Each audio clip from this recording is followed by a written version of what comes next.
So, hello and welcome to the Action Coach Business Spotlight. Now, I'm Lorna McAtear, and with my husband, John Bogus, we run Action Coach Cambridge, and that's helping business owners across the Cambridge region. Now, with me today, I am absolutely delighted because I've got Justin Edwards of, he's the CEO and founder of Verse Digital. So, Justin, welcome. Hello, thanks for having me. Hey, listen, it's brilliant having you here with me today. So, listen, let's just get straight on and kick things off. Tell me about your business. Oh, okay. So I founded a business called Verse Digital. And Verse Digital is a metaverse company, and we deliver metaverse and gaming experiences in the Web3, Web2, and metaverse space. And so we offer a range of services for brands and clients that we work with and various different companies. And it all really starts with us at the sort of educational layer.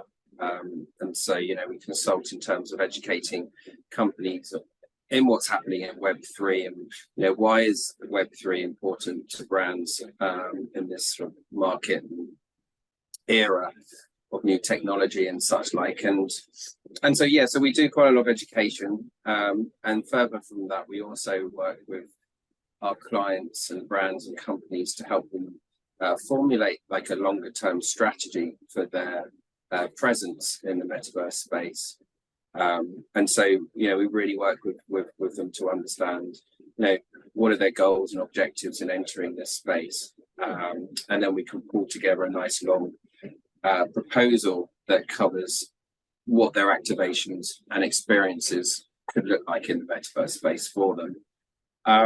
And so once we propose that, fundamentally our other offering is that we have within Verse Digital we have our own development studio. So we're a team of architects, 3D modelers, programmers, producers, etc. And so we can develop those kind of metaverse proposals and strategies and then activate them in the metaverse space by building their own creations in virtual worlds. That's kind of like what we do in a nutshell. I suppose in terms of developing these activations, we offer building in various platforms that are out on the market at the moment. So you may have heard of platforms such as Fortnite, Roblox, and we build in those platforms, but we also build in Web3's platforms as well, which are called decentralized platforms. And so platforms such as Decentraland, the Sandbox, Nemesis, Spatial. There's new platforms coming on the market every week. There's a new metaverse that's come out there, but fundamentally, technically, the ability to build in these systems are the same. And so that's what we offer our clients it is a route to market in terms of bringing their brand into the virtual world. Do you know what, that is really, really fascinating, Justin. I have to say, I mean, I've done lots of interviews, and this is quite unique, I have to say. And I was so excited about doing this interview with you because it's just so innovative, isn't it? It's just really out there. But listen, tell me, how long has Verse Digital been going then? So we've only been going for I would say a little while. So I founded the company last year. So we kind of started the business in, I would say, July last year, and we went through a fundraising round, I would say September, something like that, and we sort of closed that early December. And so we're working, during the course of raising, we were also working on some clients and activating their experiences in the metaverse. But yeah, it's all fairly new. We're about, I would say, 6 months old now. That's really, really exciting. And you talk about your team. I mean, how many people do you have? So we've got around sort of 15 people at the moment at Verse Digital.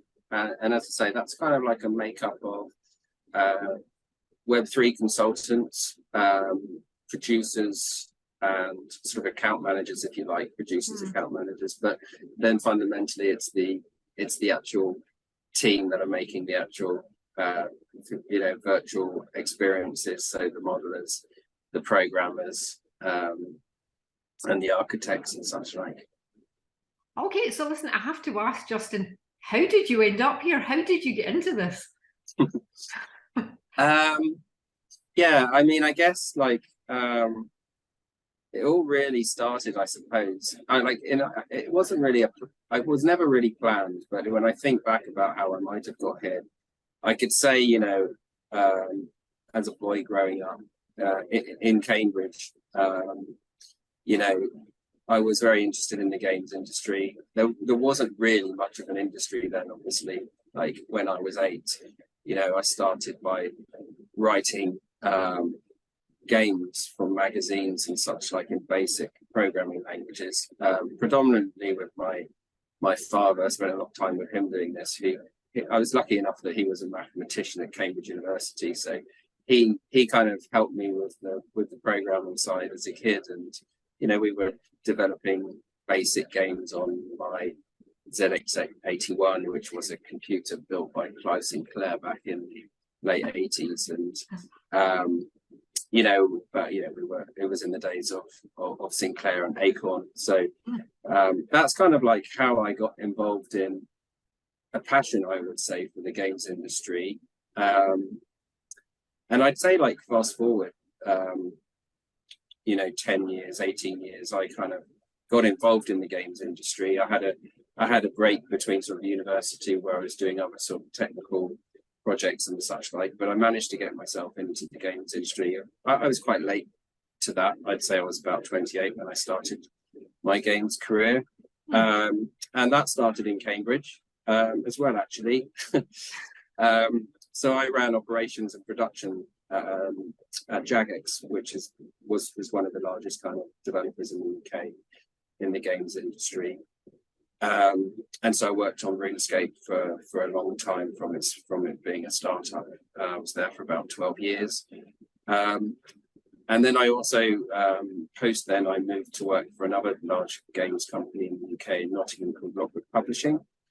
And they make a free-to-play mobile metaverse called Abacan Life, and I ran operations for that studio.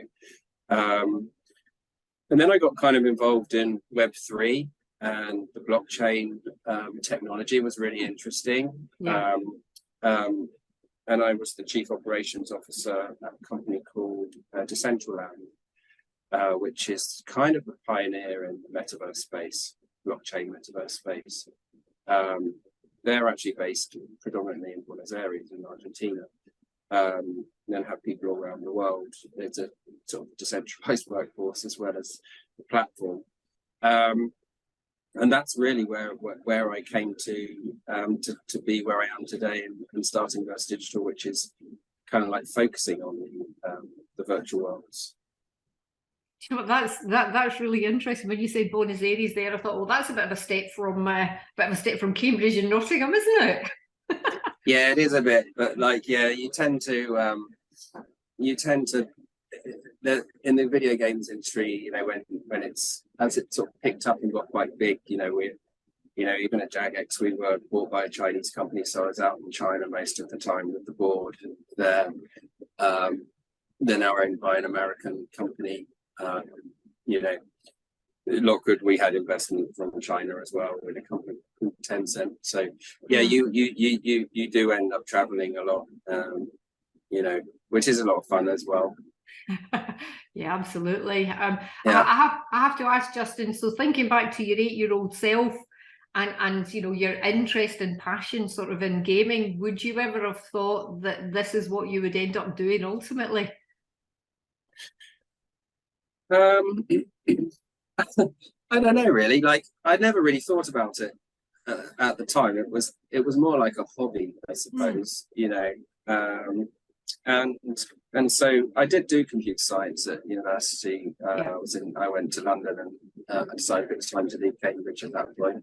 I didn't think I would come back, but but you know, after I think I was in London for about 14 years, and I ended up working at Ernst & Young, which is obviously like a global consultancy firm. So I ended up building like tax applications, and I ran a team of, you know, engineers building tax applications, and you know, I did that for about 5 years, and then I had a wake up call, and I thought, you know, this is the most boring thing I could be building, you know, I can think of, and I went back to my, you know, thoughts around video games, and yeah, got on the phone with Jagex and moved back to Cambridge and started working for them. It's certainly quite a jump from tax, isn't it? Yeah. It is, yeah. It's certainly a lot more creative. Yeah, absolutely, and I'm sure considerably more fun as well, for sure. But Justin, tell me, you know, what's been the biggest issues that you've overcome to get to where you are now? I mean, I found it relatively. I think maybe I'm being lucky, but I found it relatively easy, and I think, you know, I just kind of fell into this, to be honest with you. I think now it's much easier to get involved in this stuff because, you know, there's a lot of different, you know, it's recognized now, the video games industry, as a global, huge kind of event, and like it's bigger than the film industry. But when I got involved with it, it wasn't. And so, you know, nowadays there's degrees in computer games, there's degrees in 3D modeling. It's really well looked after now. But yeah, so I found it relatively easy to get involved in it because of my technical background, and I've been project managing big technical projects at Ernst & Young, and so it was the same methodology, project management, when you're developing technical projects. And you know, video games are obviously very technical in their infrastructure and development. But I would say, like, the biggest hurdle I'd say I came across is more recently, really, with starting up my own company. Because, you know, it's not a great time to start a company during kind of global recessions, and the crypto market substantially going down. You know, it wasn't easy to get funding, but I was fortunate enough to be able to bear with it, and you know, just work incredibly hard to speak to the right people and network with the right people. And you know, fortunately, my background in the games industry helped. There were a lot of people I knew that were willing to invest, etc. So you know, that was tough, and but we persevered with it, and we made it through the other side. So now it's all about, you know, making a success of it.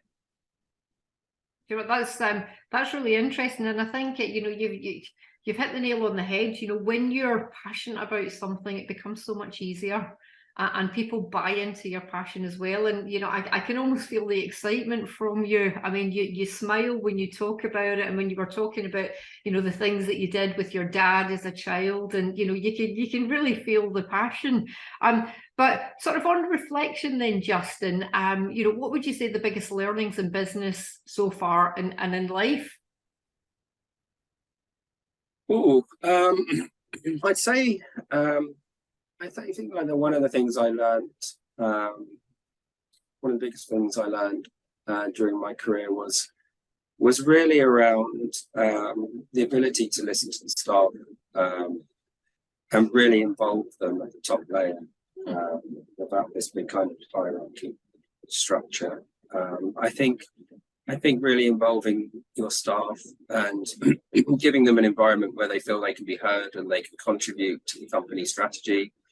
I think, like, I've worked at a lot of studios where, you know, the staff weren't listened to or even consulted with, and you kind of communicate down your company values to the company without consulting the staff, and you kind of you know, you communicate down the strategy, and this is what we're going to do, and this is what you're going to do. And if they don't feel like they have a voice and they don't feel like they're on board with the strategy of the company, then they don't feel they don't have that motivation to be on that journey, especially when they don't agree with the journey because they've not had an input. And so I think one of the big lessons is around giving the staff like that platform to be able to commit and contribute to the strategy.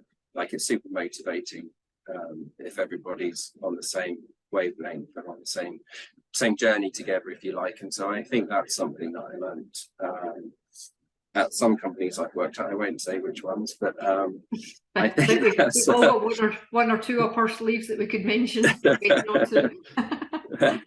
Yeah, and the difference is amazing once you get that right. You know, I think you can achieve anything. Do you know what? I couldn't agree with you more, Justin. Involvement and inclusion is paramount, you know, to getting your team on board. It's you know, it absolutely so true. So in terms of inspiration, then, who would be the first person that would come to mind, you know, when you think of success, and why? Oh, I might say Sinclair, but it kind of got a proper when he invented the C5, didn't he? I'd probably say, like, I suppose, like, one of the people I admire most and follow very closely is probably Elon. Like, off the top of my head, I'd probably have to say Elon. Like, I think what he's achieved is mind blowing. When you think about like SpaceX and the fact that they've developed space travel technology faster than they've developed their technology in the last 10 years faster than the likes of aerospace and NASA did over decades. You know, it's incredible, really. And creating space shuttles that can land and be reused to make space travel more affordable for space travel. I think that's pretty amazing. And you look at what he's done with inventing electric cars and the actual kind of ability to create the infrastructure for charging them.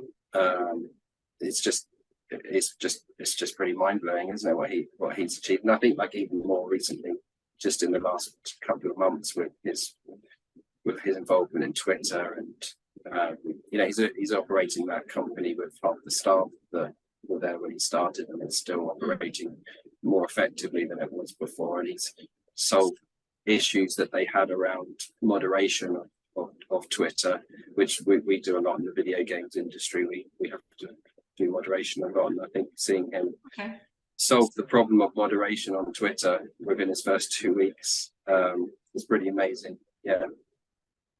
So, you know, do you fancy a bit of space travel yourself? No, I don't. I like sci-fi, but I don't really. I travel a lot on aeroplanes, and I don't really enjoy it, to be honest with you. So like, I don't think I'd be happy going to space. Hey, you don't want to travel that far. No. It just feel like the what he's achieved is amazing, isn't it? He's definitely the one that thinks outside the box, for sure, isn't he? Mm. So listen, tell me about the future of Verse Digital, Justin. How do you see it, and what do you see as maybe any challenges that you might come across? Yeah, I think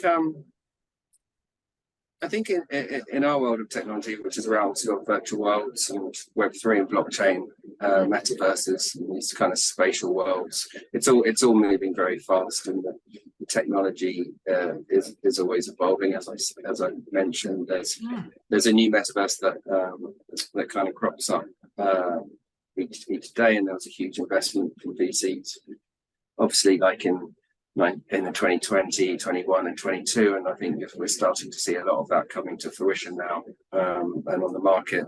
So I think keeping up to date with the latest technologies, from my perspective, is really important for brands, so that they're always on the cutting edge and being innovative in the space, and then we're able to obviously hold their hand through that process and make sure that we're using the most innovative new advancements, whether it be with virtual reality or augmented reality, or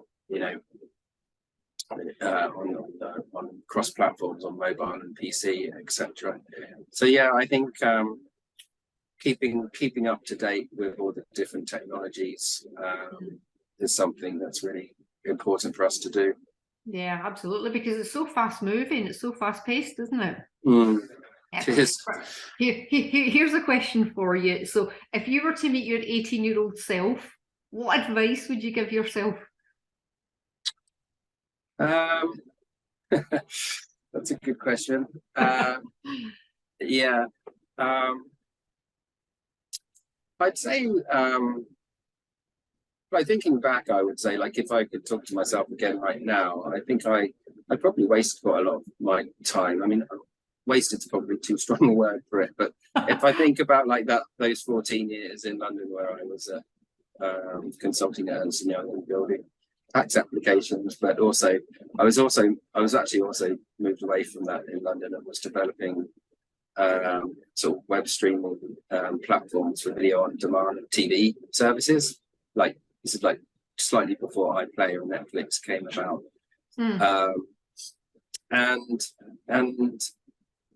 And so yeah, I would say to myself, go to, you know, this video games thing, it's going to be serious in the future, which I didn't know back at the time. You know, take it seriously. I think if I could have gone and done a degree in 3D modeling or game design, or, you know, learning Unity, Unreal, or programming languages, C++, etc., I'd probably tell myself to go and do that and a focus on that right from the start. Because I guess when I joined the video games industry, it was because of my general management experience, my project management and production experience, and operations. And so I hadn't fundamentally, apart from writing games when I was 8 in BASIC, I hadn't really you know, got to know the fundamentals of making video games at a coding level. And I think I'd probably tell myself to go and learn that and keep that up.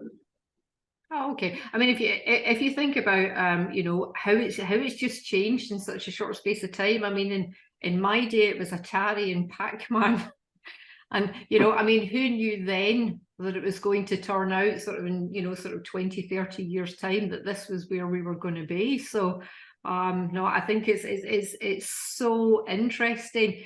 So listen, just before we finish, Justin, is there anything else that we should know about? Anything, you know, anything that you're working on? Anything else that you can share with us? Yeah. So something we're doing at Verse Digital, which is really interesting, is that we're focusing our attention at the moment. We've built a new metaverse platform, if you like, which is slightly different to the existing metaverses that exist in the marketplace at the moment. So a lot of the existing metaverses, brands can build an activation on it. So you kind of buy virtual land, and then you deploy your virtual scene in that virtual land, and, you know, players on those platforms can come and interact with your brand. But what we're building is a slightly different kind of metaverse that allows brands to have more of a walled garden. So it's their own metaverse. It's not somebody else's, or it's not shared with other brands. It's your own metaverse. Yeah. And it's built on Unreal technology, and it's also using web streaming hosting solutions. And so what that means is that you can really push the boundaries of the graphics fidelity and have more photorealistic quality to your experience. Yeah, and so, like, existing metaverses, you have very low res graphics because you have to run these huge worlds, but when you break it down to an experience for a particular brand, plus you mix streaming solutions for hosting that world, it means the capabilities of what you can do are a lot more advanced in their sort of graphic fidelity. And so we've built a solution for that, and so we'll be taking that to market. Wow! So soon, yeah. What's already brilliant is going to get even better. Exactly, yes.